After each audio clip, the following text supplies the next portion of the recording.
Hello everyone, मैं हेमंत साहू और मेरे YouTube channel Hemant Sahu study circle में आपका स्वागत है।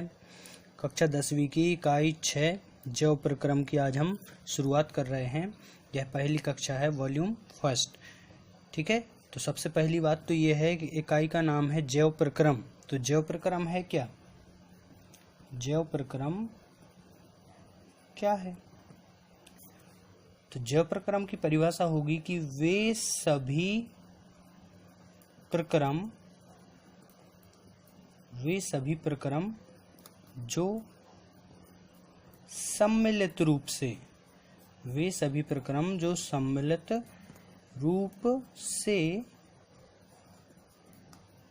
अनुरक्षण का कार्य करते हैं। वे सभी प्रक्रम जो सम्मिलित रूप से अनुरक्षण का कार्य करते हैं क्या कहलाते हैं? जैव प्रक्रम कहलाते हैं। ठीक है, तो ये तो हो गई क्या परिभाषा। अब बात ये है कि जैव प्रक्रम है क्या, कौन कौन सी चीजें होंगी इसमें शामिल, क्योंकि इन्होंने बोला है कि सभी प्रक्रम जो सम्मिलित रूप से, मतलब सभी चीजें मिलकर क्या बनाती हैं? जैव प्रक्रम को बनाती हैं। ठीक है, तो इसके क्या होंगे? भाग होंगे। जैव प्रक्रम के भाग होते हैं जिनके आधार पर जैव प्रक्रम जो है वो कंप्लीट होता है। ठीक है, तो इस भाग में सबसे पहला क्या होगा? पोषण। पोषण मतलब न्यूट्रिशन। ठीक है, अब पोषण क्या है? पोषण की परिभाषा लिखनी पड़ेगी। ठीक है, तो सबसे पहले जो है यहाँ पर पौधों की बात हो रही है। पौधे मतलब पादप और जंतु, दो चीजों के बारे में हमने पढ़ा है, पादप और जंतु। तो इनमें जो है पौधों के जो है पोषण की प्रक्रिया को या पौधों से रिलेटेड जो भी चीजें होती हैं उनके बारे में हम जैव प्रक्रम को शामिल करेंगे। तो पोषण की परिभाषा क्या होगी? पौधों में जिस प्रक्रम या प्रोसेस का उपयोग कर क्या की जाती है? वृद्धि की जाती है, विकास किया जाता है, और साथ साथ में वो क्या करते हैं? प्रोटीन का संश्लेषण करते हैं। ठीक है, क्या क्या करते हैं? पौधों में जिस प्रक्रम या प्रोसेस का उपयोग करके वृद्धि, विकास या प्रोटीन संश्लेषण की क्या करें? वो पूर्ति करें।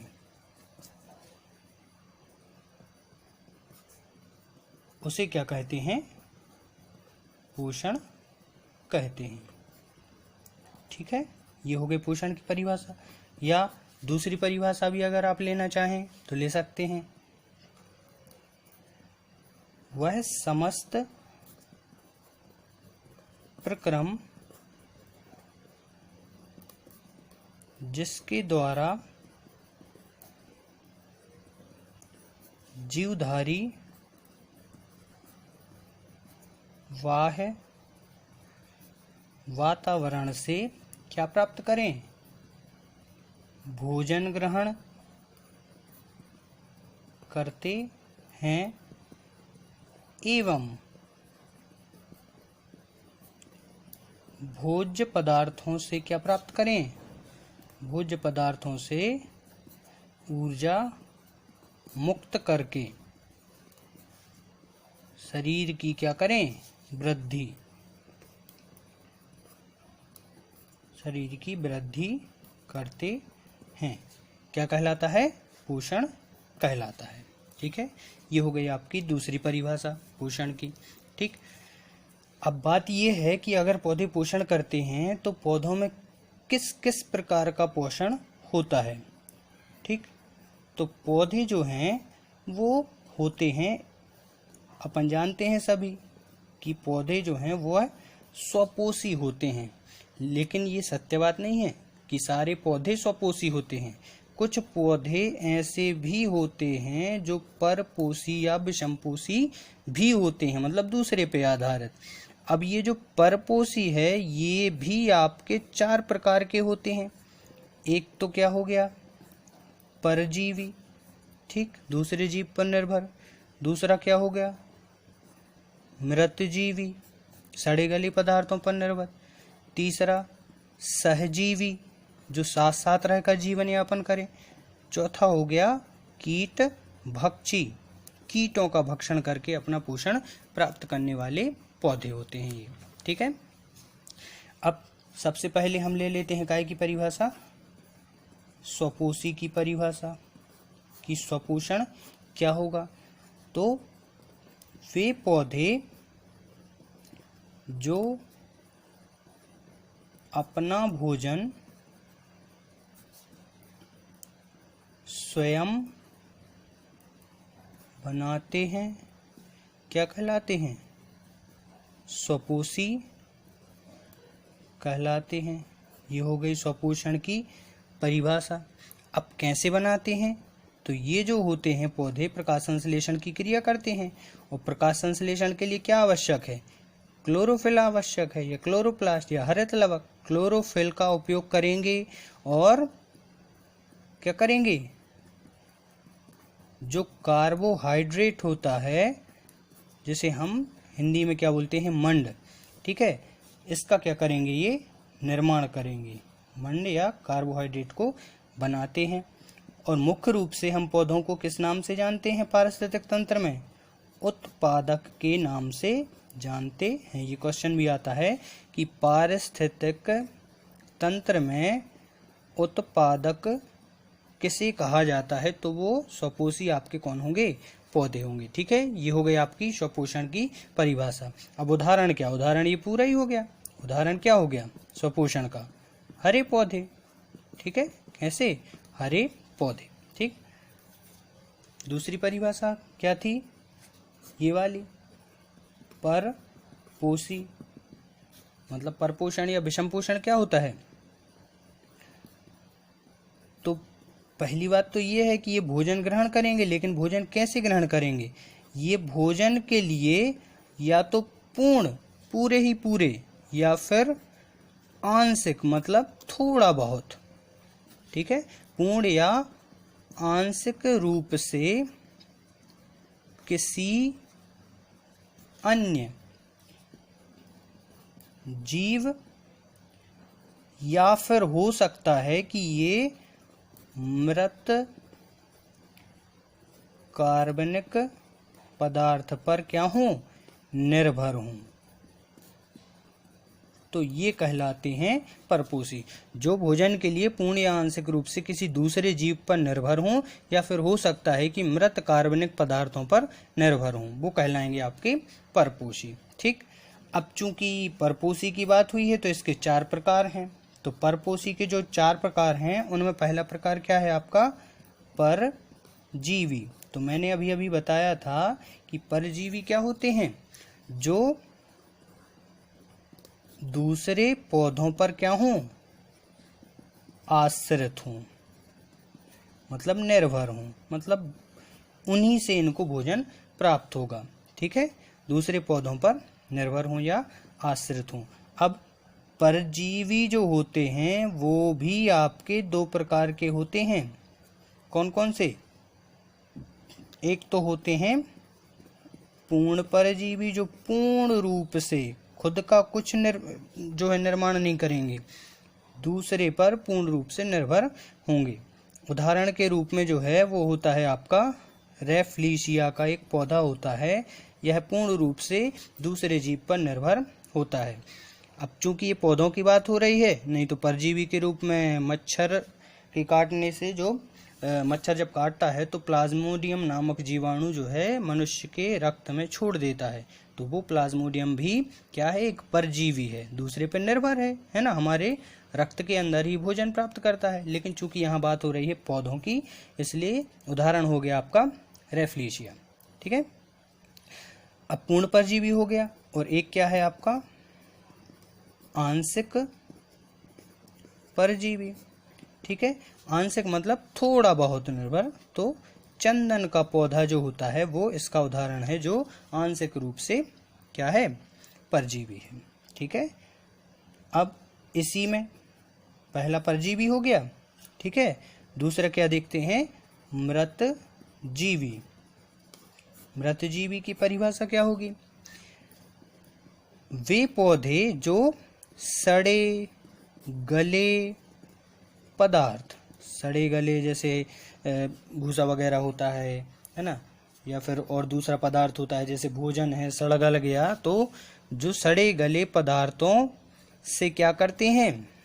अपना भोजन प्राप्त करते हैं, वे क्या कहलाते हैं? मृत जीवी कहलाते हैं। उदाहरण के रूप में जो है आपका क्या है? कवक हो गया, है ना, और कुकरमुत्ता हो गया। ठीक है, भूसे वगैरह पे जो उगने वाला है वो है कुकरमुत्ता, जिसको आप पौधे के रूप में जो है देखते हो, है ना, कुछ इस तरीके से होता है। ठीक है, ये क्या हो गया आपका? कुकरमुत्ता। ठीक है, तो ये क्या हो गए आपके? परजीवी और मृत जीवी। ठीक है, इसके बाद जो है हम चर्चा करेंगे काय की? सहजीवी की। ठीक है, तीसरा जो था हमारा, है ना, पहला क्या हो गया? परजीवी, दूसरा क्या हो गया? मृतजीवी, अगला क्या हो जाएगा? सहजीवी। ठीक है, सहजीवी नाम में ही स्पष्ट है, सहजीवी मतलब साथ साथ। ठीक है, तो जब दो पौधे क्या हों? जब दो पौधे साथ साथ रहकर क्या करें? जीवन यापन करें, तो इसको क्या बोला जाता है? सहजीविता। और इस प्रकार के पौधे क्या कहलाते हैं? सहजीवी पौधे कहलाते हैं। ठीक है, उदाहरण के रूप में होता है आपका लाइकेन। लाइकेन क्या करता है? दरअसल लाइकेन जो होता है, इस लाइकेन की जो शाखा होती है, डाली बोलते हैं जैसे अपन, डगार, ठीक है, अपनी बुंदेलखंडी की भाषा में, तो इसकी जो शाखा होती है, तो इस शाखा पर शैवाल या फिर कवक, शैवाल व कवक दो चीजें, शैवाल व कवक क्या करते हैं? साथ साथ जीवन यापन करते हैं।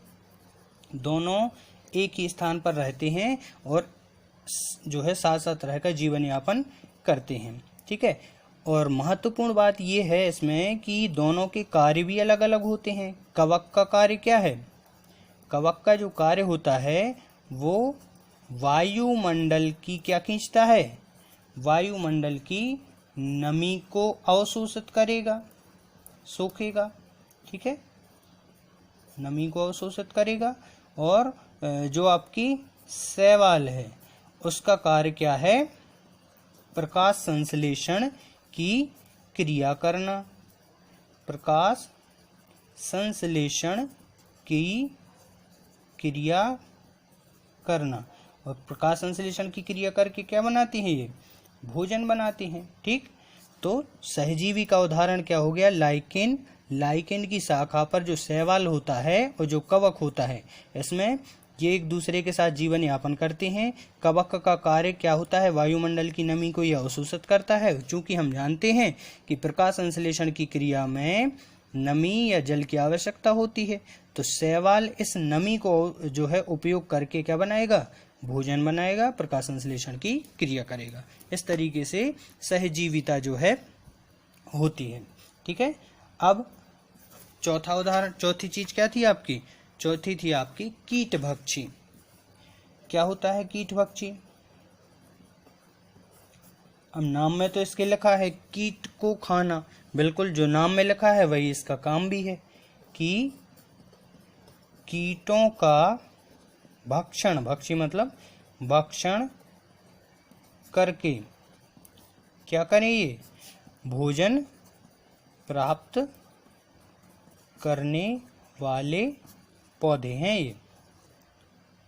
ठीक, कीटों का भक्षण करके भोजन प्राप्त करने वाले पौधों को क्या कहते हैं? कीटभक्षी पौधा कहते हैं। ठीक है, उदाहरण के रूप में हो गया आपका घट पर्णी। ठीक, और एक होता है यूट्रिकुलेरिया। ठीक है, एक और होता है आपका ड्रोसेरा। एक आध नाम याद रख लें काफ़ी है, ठीक है। घटपर्णी, यूट्रिकुलेरिया या जो है ड्रोसेरा में से कोई एक उदाहरण, ठीक है। तो ये तो क्या थे आपके प्रकार, जो आपका पोषण था। तो पोषण पौधों में किस तरीके से होता है और कौन कौन से वो प्रकार हैं जो इसमें आपको बताए गए हैं। तो आपका स्वपोषी, परपोषी, परजीवी, मृतजीवी, सहजीवी और कीटभक्षी, और सभी के क्या ध्यान रखने हैं, उदाहरण, क्योंकि इसमें से जो है बनते हैं आपके ऑब्जेक्टिव, और इन्हीं में से ऑब्जेक्टिव जो बनते हैं तो वो इनके उदाहरण पूछते हैं मुख्य रूप से, ठीक है। तो एक क्वेश्चन हो गया। अब क्वेश्चन दूसरा जो है हम लेते हैं कि सजीव अपना भोजन कैसे प्राप्त करते हैं। सजीव अपना भोजन कैसे प्राप्त करते हैं, ठीक है। ये हो गया आपका क्वेश्चन। अब इसका हमें देना है आंसर। सजीव मतलब जिनमें जीवन हो, ठीक है। और अगर जीवन है तो निश्चित तौर पे सांस भी लेंगे, वृद्धि भी करेंगे, विकास भी करेंगे, उनमें गति भी होगी, क्योंकि यही तो क्या है, सजीवों की पहचान है, ठीक है। चलिए, तो सजीव अपना भोजन कैसे प्राप्त करते हैं, इस क्वेश्चन को देखते हैं। तो जो सभी जीव होते हैं उन सभी जीवों में एक प्रमुख चीज है, वो क्या है, ऊर्जा।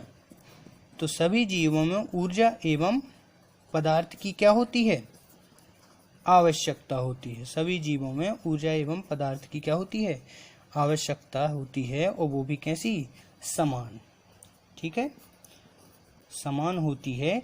लेकिन चूंकि हम जानते हैं, जैसे हम मनुष्य हैं, बहुकोषीय जीव हैं, है ना, जो आपके जीवाणु हैं, रोगाणु, विषाणु, कीटाणु या फिर दूसरे छोटे कीड़े मकोड़े, है ना।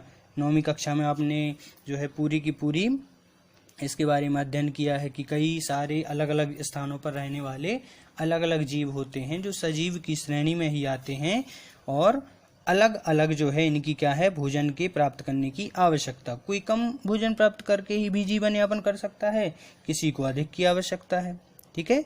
तो सभी जीवों में ऊर्जा एवं पदार्थ की आवश्यकता जो है समान होती है, लेकिन इनकी जो पूर्ति होती है वो क्या होती है, अलग अलग होती है। और अलग अलग पूर्ति तो ठीक है, विधियां भी क्या है इनकी, अलग अलग होती हैं। जैसे हमारी बात करें तो हमारा जो भोजन प्राप्त करने का या उसको पचाने का जो है सिस्टम अलग है, बाकी जीवों का अलग होगा। लेकिन कुछ जीव जो हैं केवल क्या करते हैं, अकार्बनिक मतलब कार्बनिक पदार्थ जिनमें कार्बन हो उनका उपयोग नहीं करते, अकार्बनिक स्रोतों से क्या करते हैं, ऑक्सीजन एवं जल की क्या करते हैं, पूर्ति कर लेते हैं। ऑक्सीजन एवं जल के रूप में जो है ये सरल पदार्थों को ग्रहण करते हैं, सरल पदार्थों को प्राप्त कर लेते हैं, ग्रहण करते हैं, ठीक है। ये जीव कौन से होंगे, ये जीव जो होते हैं कौन से होते हैं, हरे पौधे या कुछ जीवाणु भी इसी प्रकार के पौधों के रूप में जो है पाए जाते हैं। तो ये जीव क्या होंगे आपके, हरे पौधे या फिर कुछ जीवाणु जो अकार्बनिक पदार्थों से उपयोग करके जो है, वैसे तो जो आपके पौधे होते हैं वो क्या करते हैं, ऑक्सीजन को निष्कासित करते हैं, जल को अवशोषित करते हैं और कार्बन डाइऑक्साइड को सोखते हैं, ठीक है। तो सभी जीवों में ऊर्जा और पदार्थ की आवश्यकता क्या हो गई, अलग अलग हो गई, और इसकी विधियां जो हैं वो भी अलग अलग हैं। कुछ जीव अकार्बनिक स्रोतों से और कुछ जीव जल के रूप में सरल पदार्थों को प्राप्त करते हैं। ये जीव हरे पौधे व कुछ क्या हो गए, जीवाणु होते हैं, ठीक है। और अगर बाकी के जीवों की बात की जाए तो अन्य जीव जो होते हैं वो क्या होंगे, जटिल पदार्थों का क्या करते हैं, जटिल पदार्थों का उपयोग करते हैं। और जब ये जटिल पदार्थों का उपयोग करते हैं तो इनको काय में बांट देते हैं, सरल पदार्थों में बांट देते हैं या खंडित कर देते हैं या तोड़ देते हैं, है ना।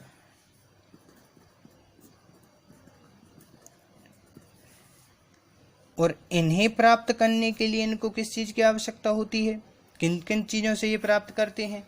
इसे प्राप्त करने के लिए जो जीव होते हैं, इसे प्राप्त करने के लिए जीव जो हैं वो जैव उत्प्रेरकों का उपयोग करते हैं, जैव उत्प्रेरकों का उपयोग करते हैं। अब ये जैव उत्प्रेरक क्या कहलाते हैं? दरअसल ये क्या है, जैव उत्प्रेरक ये एक प्रकार के क्या हैं, एंजाइम हैं। ठीक है, जैसे हमारे शरीर की बात की जाए तो हमारे शरीर में जब हम भोजन प्राप्त करते हैं तो कई हमारी लार में उपस्थित कई प्रकार के ऐसे पदार्थ होते हैं, श्लेष्म होता है, टाइलिन होता है, जो आपकी स्टार्च को बदल देता है ग्लूकोज में, शर्करा में। ठीक है, तो ऐसे शरीर में कई प्रकार के ऐसे एंजाइम पाए जाते हैं अलग अलग जीवों में, तो यही क्या होते हैं, आपके जैव उत्प्रेरक कहलाते हैं। अगर प्रश्न आ गया कि जैव उत्प्रेरक क्या है, तो जैव उत्प्रेरक वे रासायनिक पदार्थ हैं जो जटिल पदार्थों को उपयोग करके क्या करते हैं, सरल पदार्थों में बांट देते हैं, है ना। इन्हें एंजाइम भी कहा जाता है। ये एंजाइम की परिभाषा भी हो गई और जैव उत्प्रेरकों की भी परिभाषा हो गई। ठीक, इस प्रकार जो है हम कह सकते हैं कि विषमपोषी जो जीव होते हैं किसी न किसी अन्य जीव पर निर्भर होंगे ही होंगे, किसी न किसी अन्य जीव पर निर्भर होते हैं।